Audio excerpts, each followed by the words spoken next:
Broadcast for shooters, hunters, and gun enthusiasts. This is the Firearms Radio Network. The bandwidth for this episode of the AR-15 podcast is sponsored by Patriot Patch Company. PatriotPatch.co. Welcome to the AR-15 podcast. This is the podcast about your favorite black rifle. This show is for you. Whether you're building your first AR or you've been building ARs for years, there is something we can all do to take our black rifle to the next level. You make this show possible by clicking through our Brownells and Amazon affiliate links. The next time you order online, go to AR15podcast.com and click through our Brownells and Amazon affiliate links. It doesn't cost you anything extra, and a small portion of your sale goes to supporting pro-gun radio like the AR-15 podcast.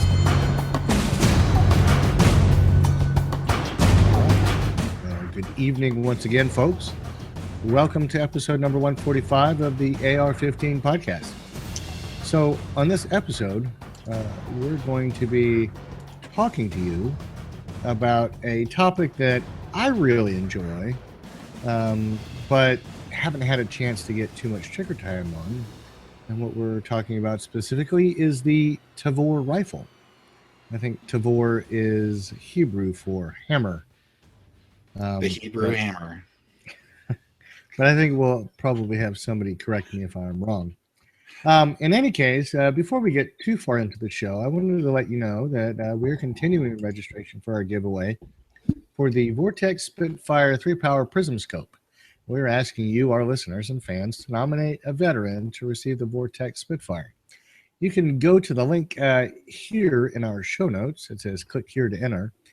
You can also go to the Facebook page where we'll have some guidance on how to get your lucky nominee registered. And once we get everybody's registration up until just before Veterans Day, we will close the entry down and on November 11th, draw a lucky winner from the pool of registrants. We also want to let you know that we are in our second week of registration for our second Vortex giveaway. It's for a Vortex Spitfire 1-Power Prism Scope. And we're asking you once again to nominate a first responder to receive the Vortex Spitfire 1-Power Scope. So once again, you can go to the show notes and click the link to enter. You can also go to the Facebook page. And our intention is to have a drawing on Thanksgiving Day for that lucky nominee. Now, I do want to remind you all, as we have noticed in many of the veteran nominees, they are also first responders. So by all means, go back in there and re-nominate them for this additional scope. I can't guarantee you they'll win both, but they'll now have twice the chance to get themselves into a drawing for something. And so with that, I am in possession of some new patches from the Patriot Patch Company. Here I have our Gun Guy radio patch. I also received my I'm Your Huckleberry patch. It's nice. Really cool. Very nice. If I had been a little more prepared, I would have it to show you on our YouTube video, but I am not that prepared. So, but really, it's a great patch. Their quality is just the equal of anybody else out there. And Ryan Cross, he does a great job with the design work. So you can get over to patriotpatch.co and put in an order for our latest In God We Trust patch. And they still have patches, t-shirts, and FRN stickers on the site as well. All right, James, you've picked quite a topic tonight. So why don't we start with you telling me what your experience is with the Tavor. I bought my Tavor about 2 years ago. It was one of those bucket list guns that I wanted to get. It was new out on the market. I hadn't seen a lot of them, and a local place that actually specializes in AKs listed it on their Facebook page, and I was the first one to claim it. I hadn't seen one for under like $2,500, so they listed it for about $2,000, and it came with a mini EOTech. So I said mine, and they were surprised that I was just about 5 minutes down the road from them and showed up, and I got out of paying the sales tax for it because they didn't say anything about that on the site, and got a tour of Rifle Dynamics here in Las Vegas that specializes in AKs, and took home a brand new bullpup Tavor. And the next day went out, and it has been one of my favorites since. It is Israeli made, and just the way it holds and it works, you're able to use it with one hand. It feels like it's snug into your shoulder, and it really shoots like a dream with its 500-pound trigger, but we'll get into that a little bit later. So it's been in my safe. It's been one of my favorites to shoot, and of course, anytime I take it out to the range or the desert, it is the rifle that gets the most oohs and ahs, because according to IWI, they've only shipped about 40,000 to the United States, so there's not too many of them in circulation right now. Now, back when the podcast first started recording, we had a chance to go to Houston for the NRA show, and actually ran into the folks who make the Tavor, and had an opportunity to go in and speak with one of the original Israeli IDF, the Israeli Defense Force. I guess he was a special forces officer. He was a lieutenant in the IDF, and he was part of some of the initial training and liaison work between IWI and the Israeli Armed Forces. And it was really a very interesting interview. I tried to look with James earlier today to see if we could find the audio, and frankly, without listening to the podcast, I don't know that I could identify where the audio is, if it was ever released at all. But he just had nothing but glowing things to say about the entire development process when they were bringing the Tavor online with the Israeli Defense Force. Man, one day we'll track down that audio. Just the history of the gun itself. You wonder how much T&E is put into firearms today, just as a whole. And sometimes you see the guns that come out real quick, and then all of a sudden they're being recalled. I'm not going to say any names, but some of them curve shaped, some of them different other things. But this is really came a long-term strategy from IDF, the Israeli Defense Forces. They wanted something.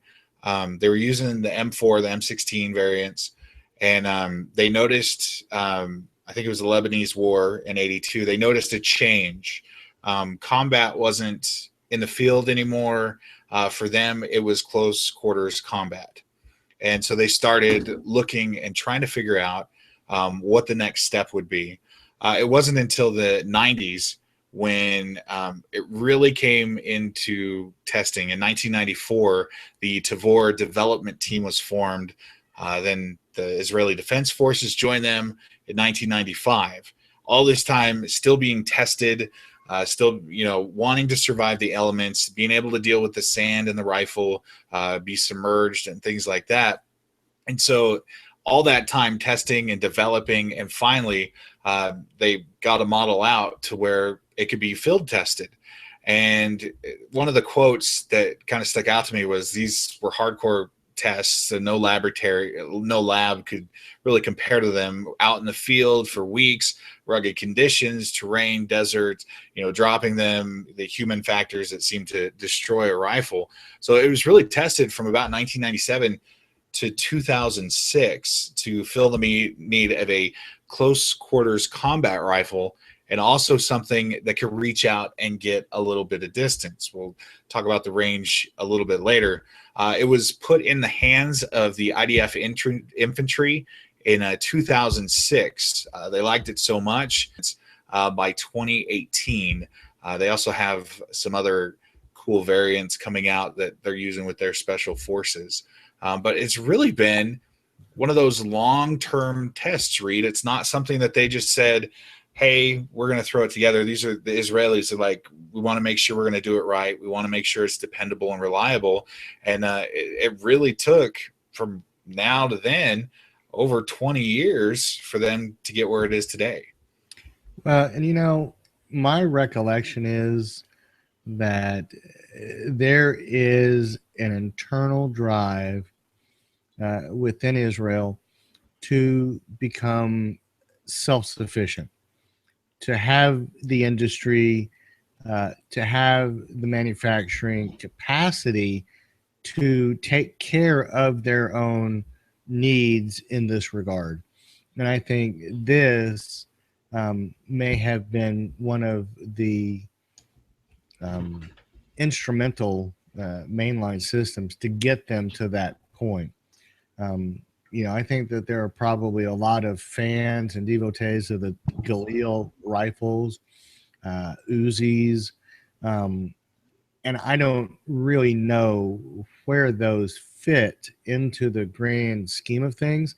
But, obviously, if the bulk of the IDF is carrying M16s, M4s, the Galil must not have made the kind of penetrating, success that they needed it to.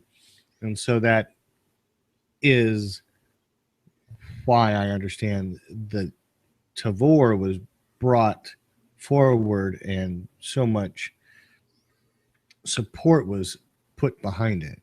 I don't think that this was a kind of a left field defense industry kind of, let's make something nobody's asked for yet. I think this was an across the board systemic approach to solving that particular problem in-house and within the borders of the nation of Israel.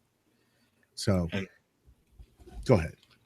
I mean, it's that self-reliance you're talking about. Now they make their own rifle. Now it's imported into the United States by IWI US and offered here for civilian market. But yeah, I follow IDF on Twitter and Facebook, and you see Tavor in almost every shot they got. And if you watch the news, they live in a much different culture and a time than we do. I mean, anywhere can turn into a terrorist attack.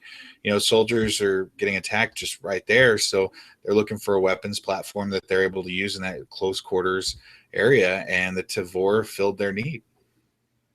Well, let's move on to some of the features. Okay. So why don't you describe your kind of bullet point list here? Because to date, you're the only one that has the trigger time between you and I. So it is a bullpup configuration. I love how compact it is. With that, you're still able to have the long barrel. I have a 16-inch barrel on mine, but the everything else is right there back. You get the charging handle in the front. It's close and operational, but you've got the ejection port pretty close to where your cheek would be, and I've never had a problem getting hit by brass or anything like that. It is one of the cool things about it is it can switch from side to side, fully ambidextrous. You can change out which side the ejection port goes on. It makes it easy to shoot if you're left-handed or right-handed. You can switch it around with a couple of tricks. One of the cool things about reliability is they needed it to be able to fire without any lube, being completely submerged in water, and then come up completely soaked and be able to still function. And it does that. The reliability on mine has been great. I think I've cleaned it once in 2 years, which is probably not the thing I wanted to admit. But it's one of those things that it will just keep going no matter what I feed it. Whether it's the best brass I can find, I've shot steel case out of it, and it has been completely reliable for cycling. I've never had a failure to feed or anything like that in that rifle yet. Probably have about 2,500 rounds down the pipe on that. It's comes with a cold hammer forged barrel. It is a gas piston operation. Reading up on that today for the reliability factor is what they were going for, and that's what they chose to put in this rifle. Also, it is very interchangeable with the other Tavor models that they have. You can swap parts back and forth. It makes the accessories and things easy to go between rifles back and forth. So they really worked hard to make sure that it wasn't just you had to buy this one for this Tavor and this one for a different version. You really can go across the whole platform of Tavors. One of the things you'll hear about it is a little bit of a negative. The trigger is really not the greatest. In fact, it's probably the worst trigger on any of my rifles. It's a lot to pull. It gets wish-washy. It's not the funnest to shoot. So you want to make sure you have an upgraded trigger, and those are readily available. As soon as people started making complaints about the triggers, automatically Geisley, Timley, those guys came out with something to drop in, and it's just a drop-in trigger group. It's not a bunch of work like the AR where you have to take it apart and the springs and everything. You can actually just drop the pack in, and it's a pretty quick upgrade that you can do right there. There's also a conversion kit for 9mm. It comes with everything you need, the bolt, the barrel, everything to do it. Little pricey. It's about $800. I've seen it as low as $750. I've seen it as high as $1,000. But you're able to shoot 9mm out of your Tavor. Also, a rumored but not yet confirmed anywhere of a 300 blackout conversion kit for your Tavor. So that would be kind of a cool thing for those of us that have jumped into the 300 blackout to be able to do that. The conversion kit, it's a little spendy. I'm not sure if that's so much in my future. We could probably build a 9mm AR for a lot less. But those are some of the features that it has. I like the fact that when I'm shooting it, I can control it basically with one hand solidly. It's not moving all over the place. It's set against my shoulder. You've got a grip on it. You're able to manipulate the weapon, especially for clearing a house or something like that. If you had a flashlight in the other hand, you didn't have a weapons mounted light, you'd be able to move around and be okay because you can control the rifle, fire the rifle pretty well with just using one hand. It's been my home defense rifle because of the fact that it's a bullpup. It's shorter. It doesn't extend much out past the tip of my fingers when they're extended. So able to cut the corners and maneuver around the house pretty well, and still have that 5.56 able to use to stopping power in my home. Well, let's go back to some of these features and kind of drill into a couple of these. So a bullpup configuration, for those listeners who are, I guess, new to the concept of a bullpup, basically puts the chamber and your firing mechanism behind your, I guess it would be kind of under your cheek, as opposed to like in an AR where it's right above your hand, your grip. Yeah, it's behind the trigger group is generally where the action and the chamber are on a bullpup. Now that pulls the length of the rifle into this shorter configuration, and because the barrel's still 16 inches long, and I don't want anybody to quote me on this and go to prison because they did, but I think the minimum rifle length for an SBR is 27 inches. For non-SBR. So it must be 27 inches long and have a 16-inch barrel, which is hard to do if, you don't have a bullpup.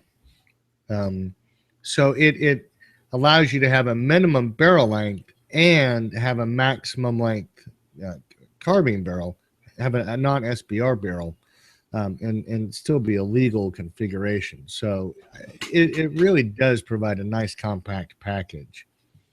Go ahead, James. It says it's a 16.5-inch barrel, so it comes up overall length at 26.1 inches. It is not an NFA controlled. So it may be 24 inches. Whatever the minimum rifle length is, it must also include at least a 16-inch barrel. So it has to have both. And obviously you can see that if you have a 16-inch barrel, if it's 26 inches long, then that must mean it has 10 inches of stock and chamber. Well, they just figure out a way to compact it all. The ambidextrous part of this, I've actually had a chance to put hands on one at the Houston NRA show. And, I was suitably impressed with it, but of course it was a relatively new unfired rifle, and it was just it hadn't been broken in. You could convert it from the left to right, but you had to work a little harder. It had all the rough edges knocked off and all that. But it requires a new bolt to go from right to left, doesn't it? I believe so, yeah. So while it's ambidextrous, without that bolt, it's still going to be shooting out the side of the bolt requires it to, the one that comes with the rifle. And I know you can buy it in the left-hand configuration and then buy a secondary market bolt, or vice versa. So I don't think that's too critical, and I don't think the bolt is all that expensive. I think it's pretty reasonably priced. Yeah, I was trying to look and see if I can find the bolt on it. Now, the thing that I think is kind of funny is the requirement that it be submergible and fireable in an environment that is pretty much urban and desert and sandy. So I'm just wondering if this is some kind of a desire to be prepared for another flood. I don't know. I'm just throwing that out there. So jump on the ark and you don't have to worry about your Tavor being submerged. I like that. That's right. And I believe it's PWS that has a long stroke gas piston on their rifles, but there are a number of people that basically borrowed the design philosophy, I believe, from the AK. Having just done a show and having just completed my AK kit, the long stroke gas piston is something I'm a little more familiar with now than I was before. And now, wait a minute, James, are you telling me that the bolt is $449? Yeah, yeah, it is. Oh my goodness, that's highway robbery. It's a barrel and bolt kit that you actually have to get. Oh, you have to change the barrel too? Yeah, their head space to be together. So yeah, we know that does not mean 100% interchangeability. 100% interchangeability means I don't have to worry about headspace. I think someone needs to go back and talk to the marketing guys about the words 100% interchangeability. Well, it's 100%. I think it means if you shoot with the right hand. Well, that's a pretty big if. Let's see. I think that covers all the basics. The whole idea of a conversion kit, I think, is interesting. But I'm not sold on a conversion kit. My experience with the conversion kits in a SIG pistol, the caliber conversion I have, or caliber exchange kit I have, basically just takes up shelf space in my closet. I ended up buying the pistol that kit converts another pistol into that caliber. So I just bought the pistol and the caliber I wanted instead of having to fiddle with that. I think that the idea of a conversion kit is kind of the same way. Why would I buy a 9mm conversion kit rather than just buying another Tavor that's a 9mm? Well, I mean, the conversion kit's $900. Another Tavor is probably another $1,700. So, I mean, but who doesn't need two Tavors? I mean, I'm just gonna say that. You got a good point. So I think that's all the things that I've got on the features. So what are the variants that you threw up here on the show notes here? Yeah, there's some cool. IWI USA offers several different variants. They're basically between the 16.5-inch long barrel and the 18-inch barrel. They do offer one that's kind of the civilian version of what is issued to IDF infantry. It has their illuminated sight with it too.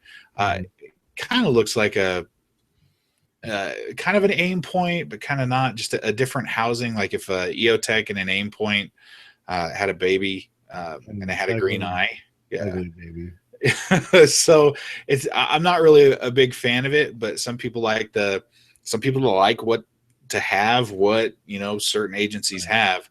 The rest of the Tavor line is basically back and forth between the like a flat top or a different type of setup for the 16.5-inch barrel or the 18-inch barrel. Also, we asked the question on our Facebook page at the AR-15 podcast Facebook page. What were your thoughts on the Tavor? Several people had mentioned they were in California, so they felt like they were out of luck. That's not true. They actually offer a California compliant Tavor. I'm sorry you have to play with a smaller magazine, but they do offer that option if you wanted to have one in Communist Florida. Also, they offer rumors of the future with the Tavor actually selling pretty well. It's a popular weapon right now. The X95 Micro Tavor is something that IDF has been using for their special forces. It's a short-barreled version. I believe it's either 12.5 or 14 inches on the barrel. It may be offered in an SBR format here in the States in the future, but right now with the Tavor doing pretty well, I read that they may not want to bring it over to kind of undercut themselves. But it looks pretty cool. It's much smaller, much more compact. If you can imagine something smaller. For me, I'm a big guy. I'm not sure anything smaller than my normal Tavor would be something I'd want to kind of go out and shoot for fun. I still want to get one.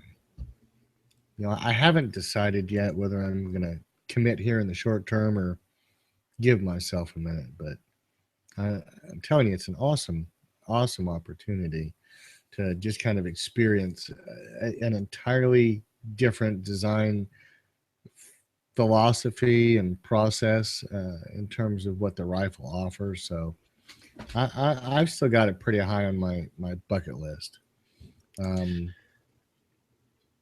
I don't know yet. I'll have to figure out how to get some time on a trigger before I really commit. I don't know that I'm going to commit until I actually get that exposure. It's a pretty big commitment price wise. Yeah, that's the problem, I think, for me. It's a tough one to swallow. You can get you can buy a Daniel Defense AR and probably trick it out for the price you're going to pay for a Tavor with tax in the background and all that stuff. And the accessories aren't cheap. The conversion kit for the 9mm we already talked about. It's $900. The triggers, the trigger packs, you're looking anywhere from $250 to $400 to upgrade the trigger. Ratworks does something pretty cool. They actually made a integrated Tavor 9mm suppressor.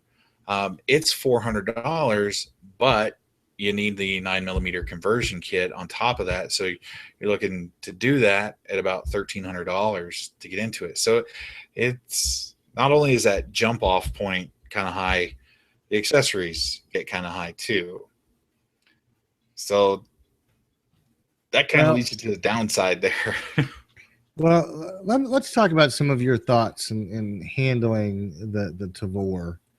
So when you take it to the range, are you, basically standing and shooting, moving and shooting, or do you also find yourself, at a range where you can, sandbag the rifle in and Mhm. basically.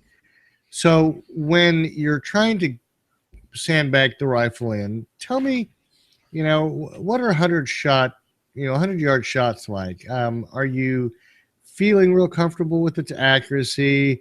Is the rifle big enough so that you've got enough real estate to control? Because you're talking about being a pretty big guy, and getting behind something that isn't a bullpup shorter configuration. I can imagine that it's not quite the same as having a Model 700 with a 26-inch barrel on it. Yeah, it's, I mean, out to 100 and doing some of that, there's a little bit of fatigue that comes to it because you're all crunched up a little bit. Would it be my first choice for long range or anything? No, but it will at 100 yards. It'll hit the plates and it'll ring them over and over. I've gotten it out to about 300 yards, 350 yards, to where I'm able to comfortably hit a 12 by 12 target out to that far. But after that, it it's not it's not as accurate. Now it could always be the shooter. I'm probably the worst shooter in this room right now, but I just haven't. I've seen the quotes of 550, 600 yards, and they must be extremely good with the rifle and have a lot more talent than I do to get it out that far, because I've never been able to get it. I mean, I could walk it in, but that's after wasting several shots to figure it out. But it's not exactly the most comfortable rifle to shoot from being on a bench to try to zero it in or do long distance shooting with. Now, so when you go out to the desert, you're not kind of in that public range arena. Do you find yourself just basically trying to move and shoot, stand and shoot? Um, Tell me, how do you feel handling the rifle? Is it pretty intuitive? Is it ergonomic? Does it kind of fit your body's motions and the way that you,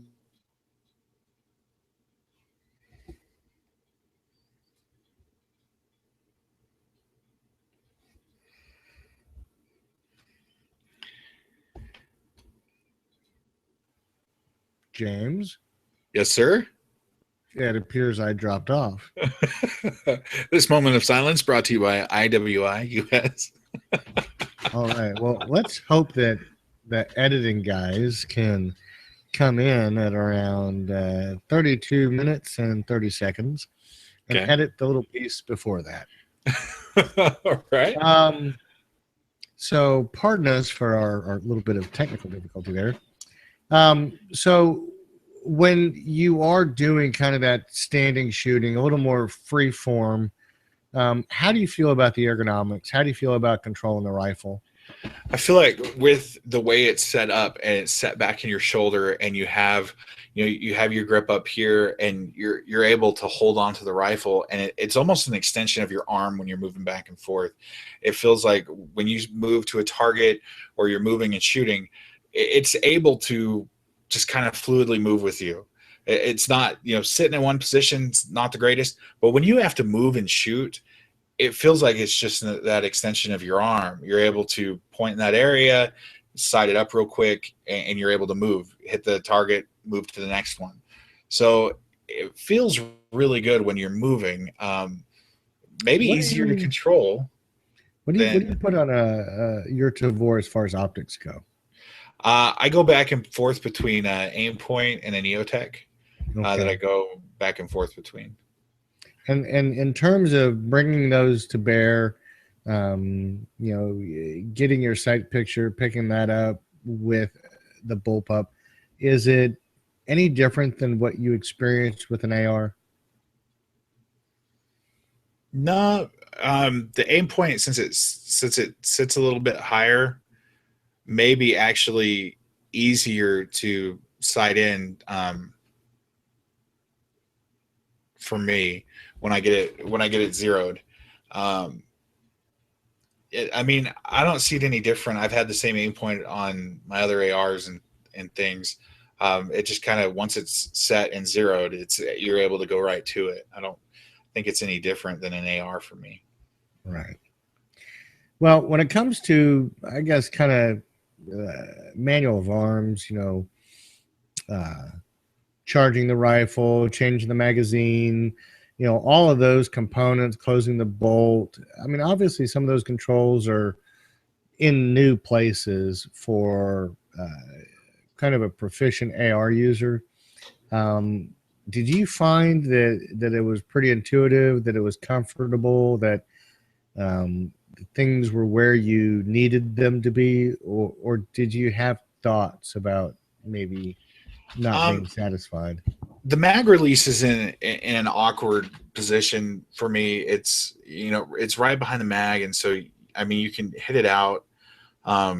If you're using an AR a lot, you're used to the controls where they're going to be. They're generally going to be in the same area, so it takes some getting used to. And I'll find myself reaching for something that's not there on this rifle, because I more pertain to shoot ARs than my Tavor. But overall, the stuff's at a pretty good spot.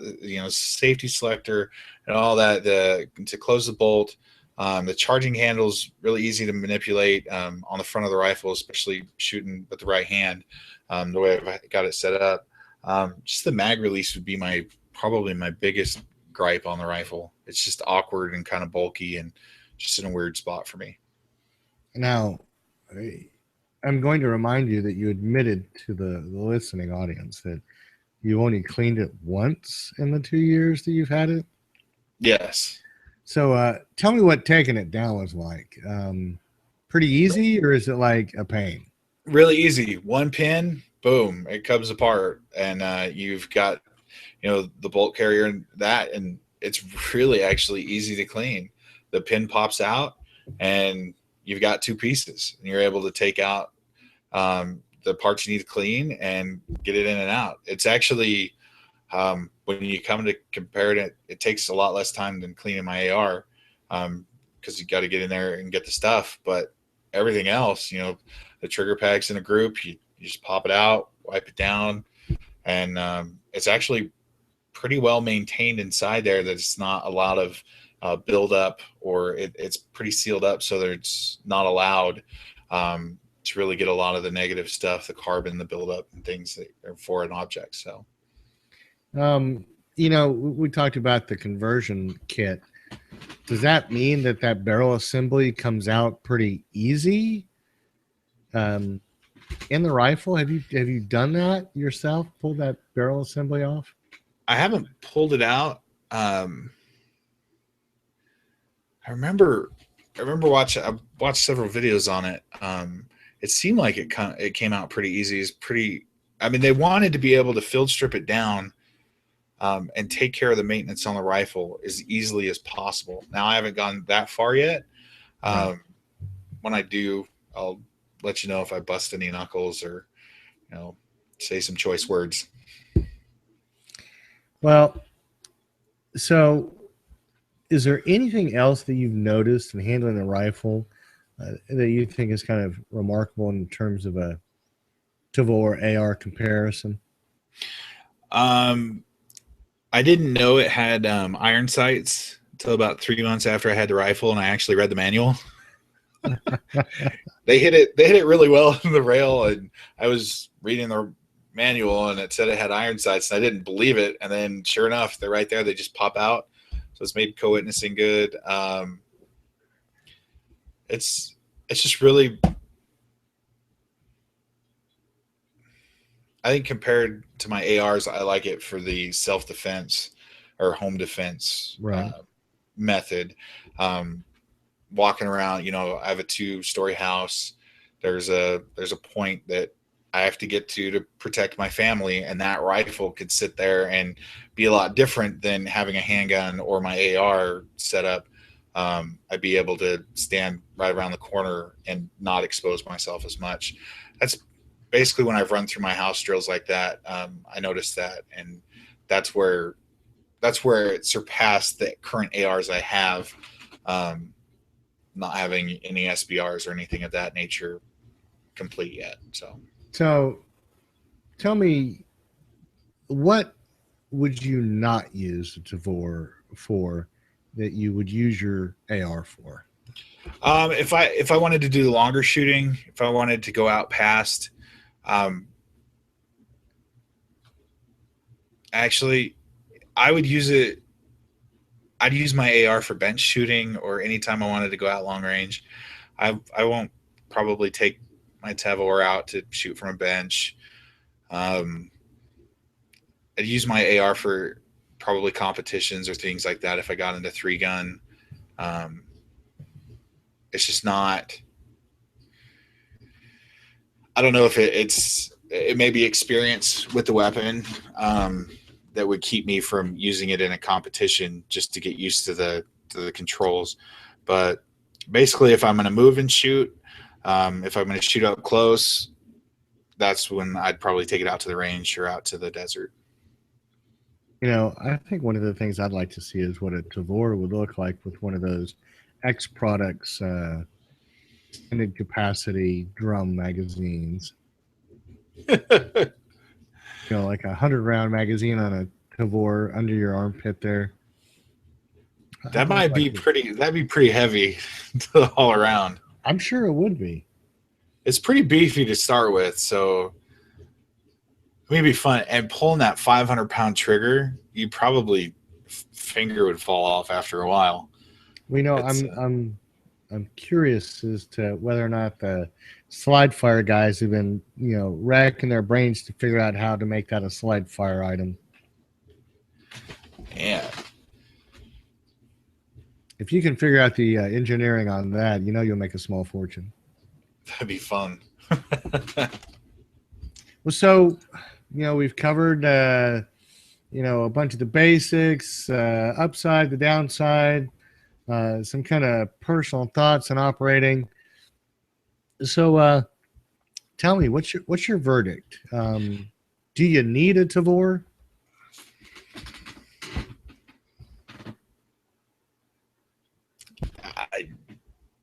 Yes, I do.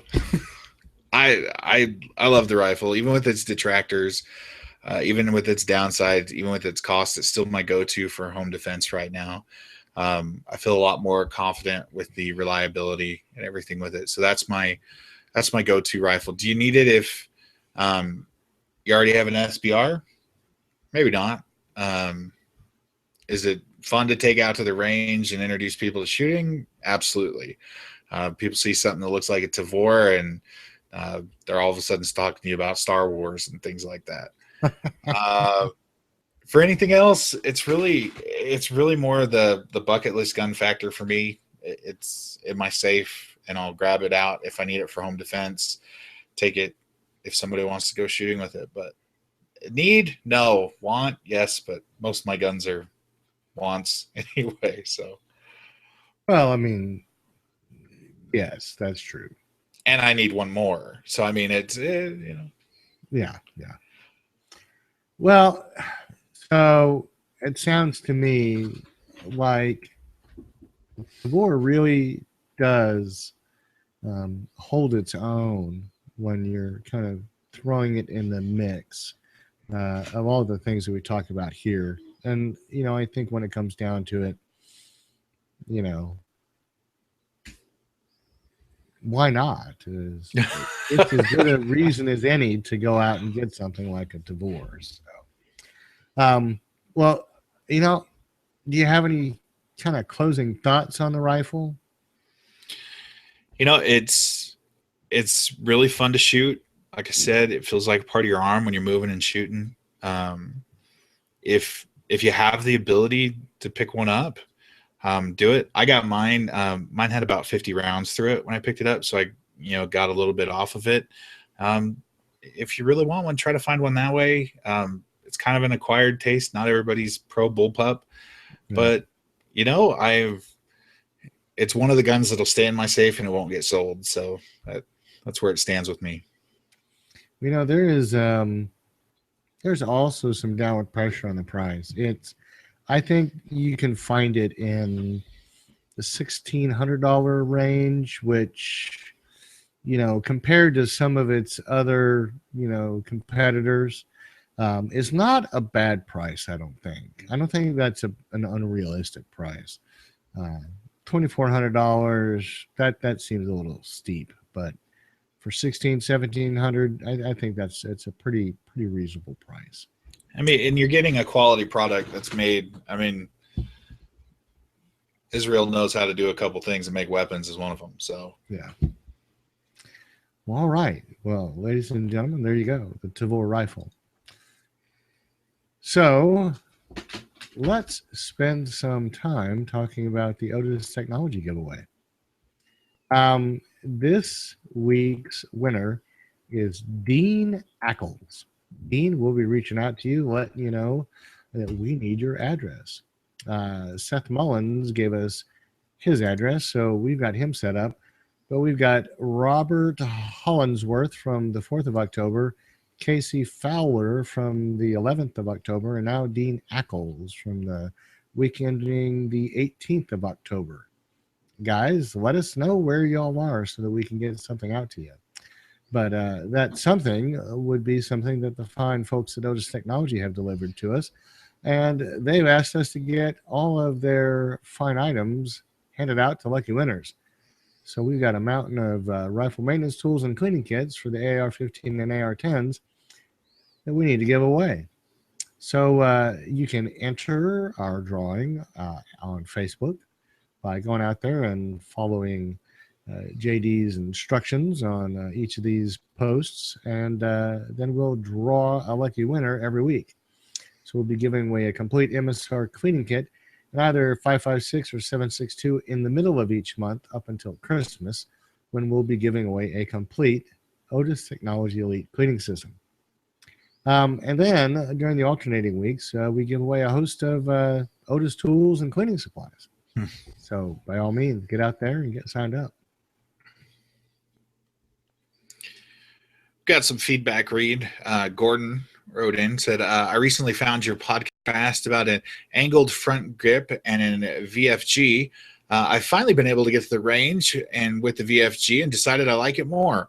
I'm still pulling to the left after the shot is fired. I shoot left-handed. I've done a little bit more research. There's a guy on YouTube that did a test of about 30 different compensators. I'm wondering now if I need to get a better comp on my AR to help with recoil control.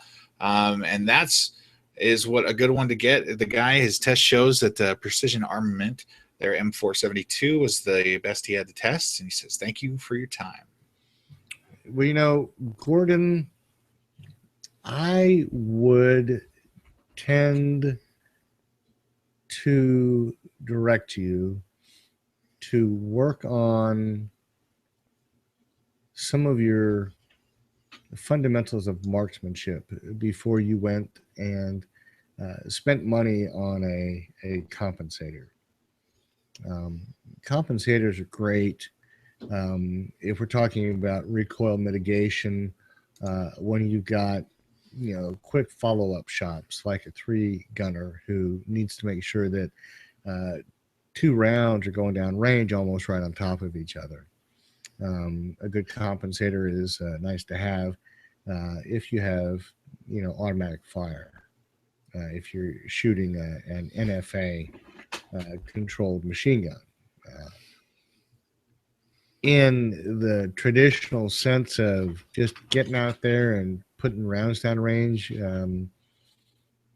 I don't know that directing your attention first to your muzzle device and recoil control as the answer to why you might be pulling left or pushing left.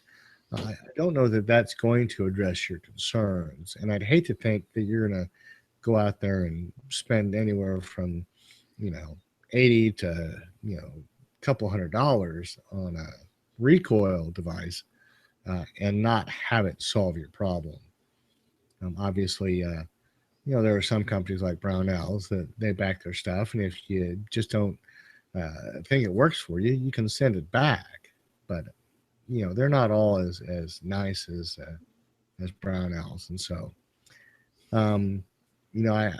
I don't want to be indelicate, Gordon, but we all start out shooting, and we all have to figure out all the basics, and sometimes we are to blame for the rifle not performing as it ought to. And so I'd basically see if maybe you can troubleshoot your grip or your stance or some of your fundamentals before you spend that money. JW or JD, do you have any thoughts on that? Just kind of echoing what you're saying, maybe before you spend the money, just go back to basics. Take time to go through everything again. Take the steps slowly. Make sure you have some time set aside and go out and shoot it and see what you're at. Maybe you'll find something going through the basics again and setting yourself up again that'll key you into why you're pushing or pulling left, and that'll save you some money on a compensator, or you can actually go get a compensator that you want to get, not based on it pulling left or right. All right. Well, Will wrote in basically saying that he was joining Brownells. He was going to get an account on the website, and it asked where he had heard from us and wanted a source code so that Brownells could figure out where they came from.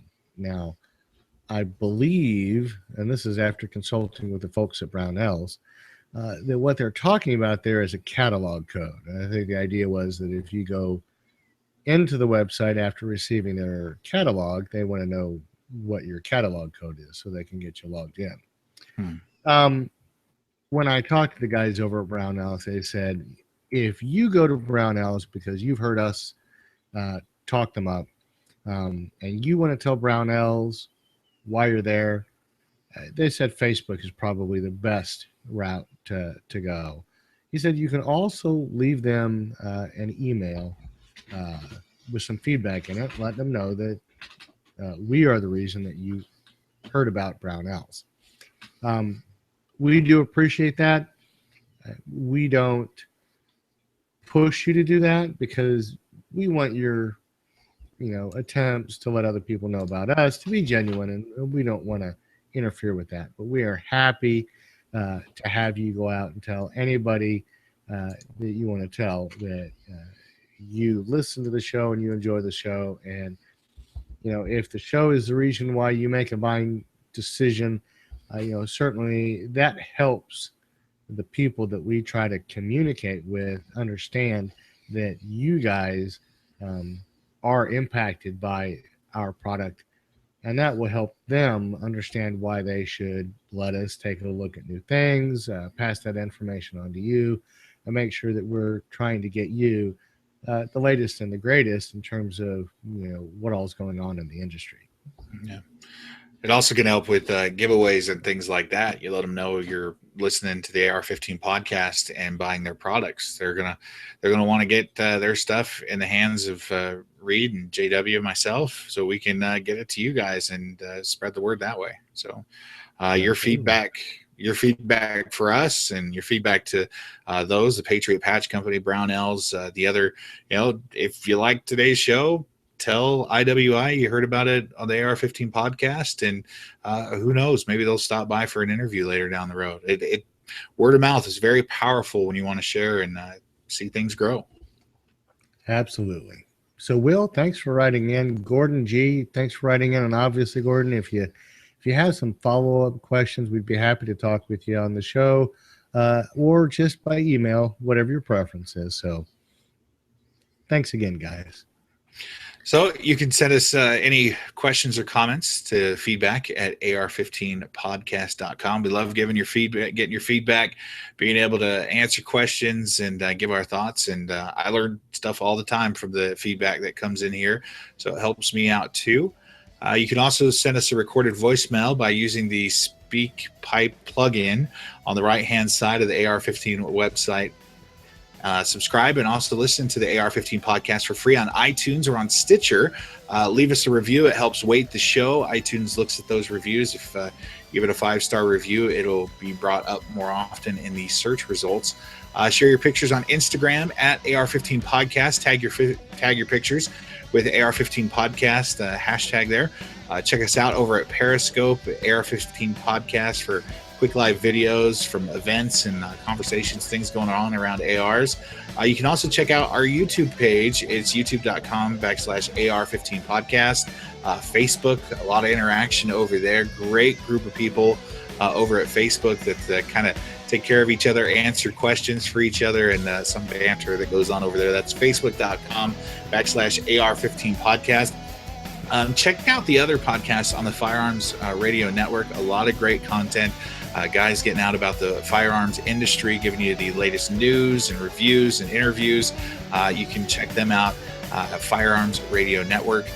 Don't forget to use our Brownells affiliate link for all your AR-15 parts. That's ar15podcast.com/parts. Also use the Amazon affiliate link at firearms.tv and the ar15podcast.com. That helps out the show. Every little bit helps pay for the bandwidth and the storage of these shows so you can hear them. And with that, Reed, it's been another great show. Absolutely. Thanks for sharing with us all of your Tavor experiences. You know, that is, it really is one sweet rifle. I'm glad we had a chance to talk about it tonight. So, everybody, we'll talk to you soon. And JD, have a good week. All right, you too, Reed. Everybody stay safe.